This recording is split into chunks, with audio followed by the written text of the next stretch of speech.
ଗାଁର ମଧ୍ୟରେ ଗୋଟିଏ ବଡ଼ ପୁରୁଣା ବୃକ୍ଷ ଥିଲା। ବୃକ୍ଷ ଏପରିକି ଥିଲା ଯେ ସେ ମାଟିରେ ତଳୁ ଛାୟା ଦେଇଥିଲା। ପାତା ଗାଁର ସମସ୍ତ ପକ୍ଷୀ, ପଶୁ ଓ ଲୋକଙ୍କୁ ସୁରକ୍ଷା ଦେଉଥିଲା। ଛୁଆମାନେ ତାଙ୍କ ଛାୟାରେ ଖେଳୁଥିଲେ, ବୃଦ୍ଧ ଲୋକ ଶାନ୍ତି ପାଇଁ ବସୁଥିଲେ। ପକ୍ଷୀମାନେ ସକାଳ ଭଲ ଗୀତ ଗାଇ ଗାଁ ଲୋକଙ୍କୁ ଖୁସି ଓ ଆଶା ଦେଇଥିଲେ। ଏହି ବୃକ୍ଷ ଓ ଗାଁର ପକ୍ଷୀମାନେ ଏକ ଅଦ୍ଭୁତ ସମ୍ପର୍କରେ ଥିଲେ। ପକ୍ଷୀମାନେ ଖାଦ୍ୟ ପାଇଁ ମାଟିରେ ମାଛ, ପୋକ ବା ଦାନା ଖୋଜୁଥିଲେ, ତେବେ ବୃକ୍ଷ ତାଙ୍କୁ ସେହି ସମୟରେ ଆଶ୍ରୟ ଓ ଛାୟା ଦେଇଥିଲା। ପକ୍ଷୀମାନେ ମଧ୍ୟ ବୃକ୍ଷକୁ ସୁରକ୍ଷା ଓ ପ୍ରେମ ଦେଇଥିଲେ। ସେମାନେ ତାଙ୍କ ଶାଖାରେ ଗୁରୁତ୍ୱ ରହିଥିବା କିଛି କିଞ୍ଚିତ ହାନିକର ଜୀବନୀୟ ତାଲିକାକୁ ହଟାଇଥାନ୍ତି।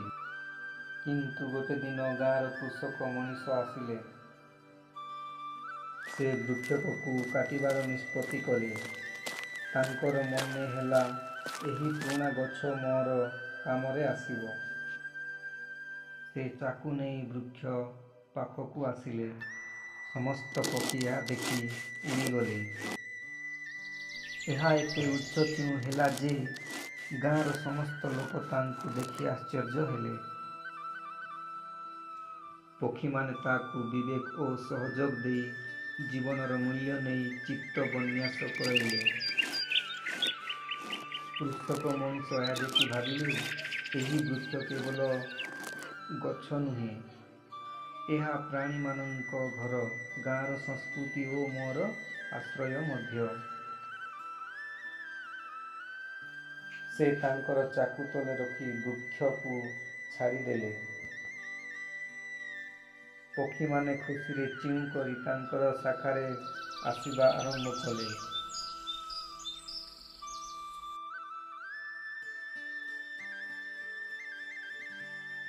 ଗାଁର ଲୋକ ଏହା ଦେଖି ପ୍ରେରିତ ହେଲେ।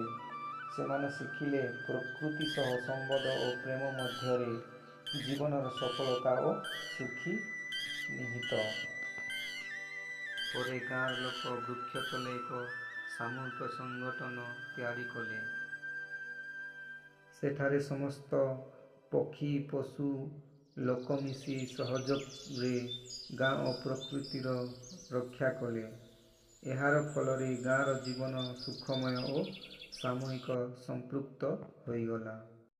ଯଦି ଏ କାହାଣୀ ଆପଣମାନଙ୍କୁ ଭଲ ଲାଗିଥିବ, ତାହେଲେ ଚ୍ୟାନେଲକୁ ଲାଇକ୍ ଆଉ ସବସ୍କ୍ରାଇବ୍ କରିଦେବେ।